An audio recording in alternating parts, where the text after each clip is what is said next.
My beautiful people, this is your beloved Ekene. So today in this video, I want to present you the one important person in the history of Biafra. Not just in the history of Biafra, but the war, the civilian war that we had is torturing, is so painful when you listen to the story. So if you don't like such situation, please don't watch. But if you don't mind, it's important for us to keep some story and history of the past so that some of the mistakes shouldn't repeat or may not repeat again. So in this video, I want to present you this news from BBC News Igbo, BBC Igbo, how the interview or documentary on this great old soldier, Igbo old soldier, and some of the things he said made sense. It's important we all listen to him and pick some relevant point that he is trying to, put out there. So I'll be also commenting at the end of the video, so stay tuned. I'm a good man as a person. Mana enwe ike convince easily. Go on where Ipani Nenaburi, January 1967. Nigeria got one mana onye ọbụla ga-enwe ohere wee expand there. Go on was of the opinion Kewa wanted Kanoko. Man, all the advisors say, what? No. Now, will you blame him? You can't. Because he himself was not even safe. Go on, who wanted to save me by sending me to UK? There's something I want to pick point here. I'll let the video roll, but I just want to make a sense. He is in the side that Go On was engineered by the people around him. That is what I'm picking out here. You may have your own alternative or what you got from him. Please don't hesitate to put it down in the comment section, because what I'm getting is what I'm putting out. And I want you all to help us out because we are moving together. So what this man is saying is that Gowon had no negative opinion. He had no intention of withholding what he has agreed in Aburi. At that meeting, they all agreed with Ojuku's request. So let Biafra be on their own.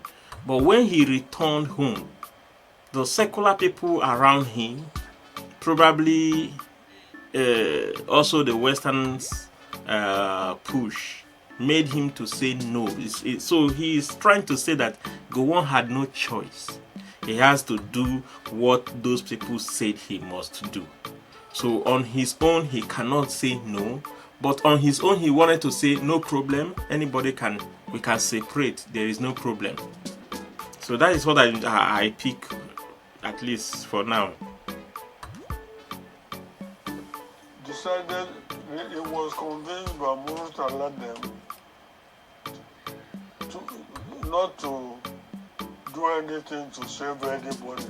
So he phoned me and asked me to go to Kaduna, and chairman and another this. It was the day I went to Kaduna that the coup started. That was the toughest time of my life. Even the coup started earlier. na Lagos. One how ebe jiri Rosi Munwa wee bịa Kaduna. I'm not aware of the coup. Louisiana Army headquarters in Kaduna. Everybody was tracing me. My driver in Kaduna was a Northerner. When he put him on, he didn't make arrangements how to fight back. In the night, every drop Mungalaro. So about Rapum, Sabiana 8 in the morning. Another Mbalum could buy mobile. So I lived in Kaduna for 9 years. I left immediately. In the night, they attacked that place. He said, I personally would Biafra. I didn't take anything for granted. When I got home, my people were already making arrangements for my burial. 18 days is a long time.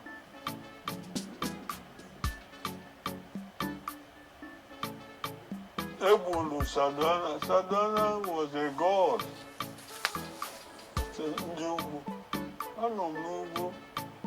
A god, a living god. Kamadumu. In fact, in Zogu, Bullion, okay, Bullion, a Biafran war. Pabulos, Yewajana, Kaduna May parade. Mese parade, a Biada, a dress, a Jada Lucy, a Biada Kirie, Anya Bioboya, on your Musadana, and then Monsieur Enye, as a I don't know whether a hero or a villain, but publicly. I go to football and I think that my family got traveled that night. They went to Ivory Coast. And I must say, we had a first class life in the Ivory Coast. My facilities were better than the Nigerian head of states. I was living in the presidency after 5 years, despite all the luxury. We were born yourself.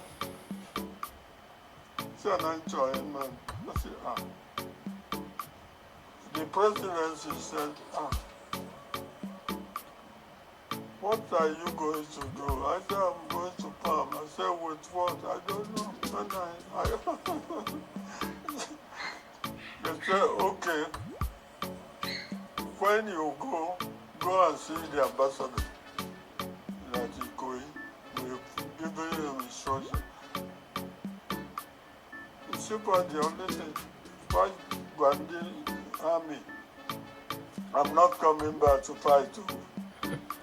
So they should leave me alone. They got that assurance. Danjuma was in charge then. Danjuma in 1962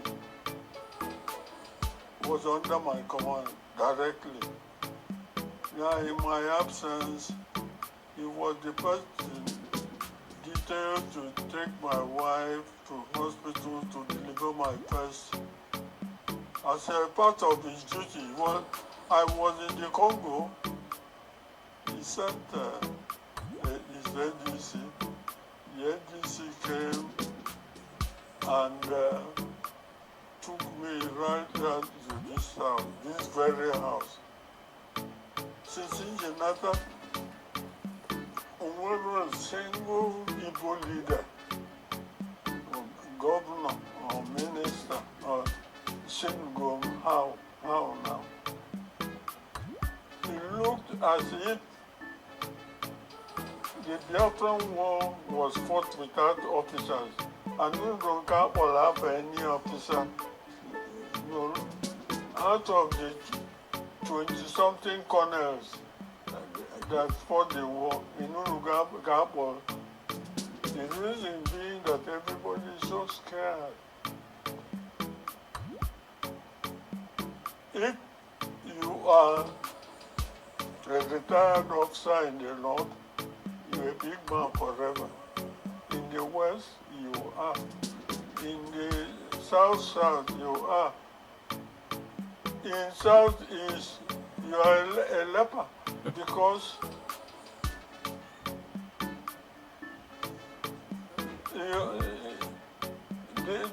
you are a leper because everybody is so scared that if they show any recognition of this particular officer, they'll be put under watch by the authorities that he recognizes, but I don't think so.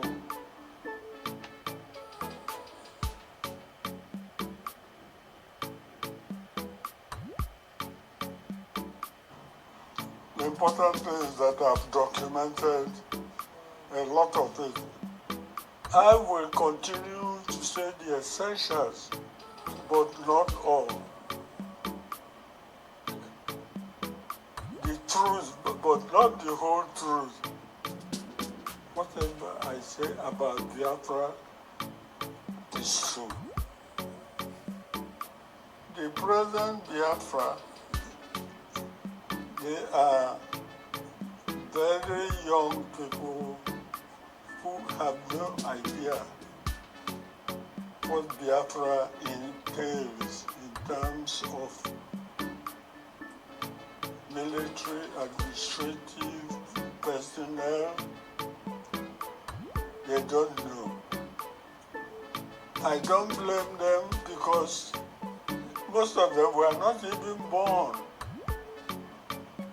They grew up to be told about the terrible things that happened to Igbos in Biafra, and they get excited and they want to go to war. It's not like that.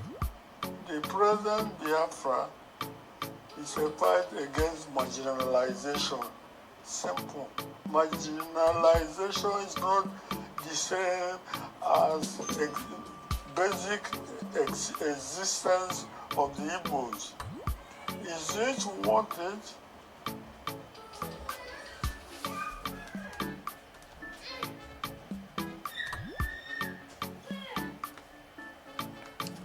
So this is the end of this broadcast. But two things I want to say. I have seen that this man is being diplomatic.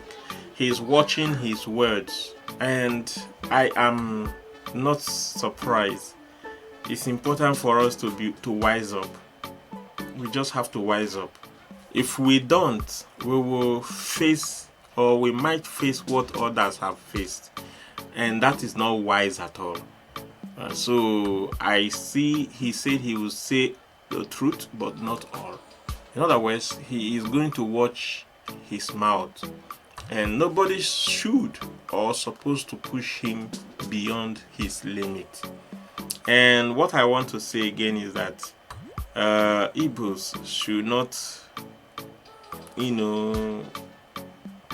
look at him as nobody. We should recognize them, because this life is not the way we think. We should be able to recognize some of these guys, and that is just the reason why I'm doing the video. He still lives, and he lives for us. He remained an Igbo man or a Biafran, like every one of us. Not everybody must do the same way we, the new generation, are doing now.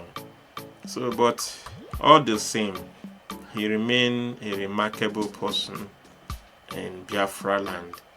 And let's just thank God for his life and begin to appreciate those that we have like him.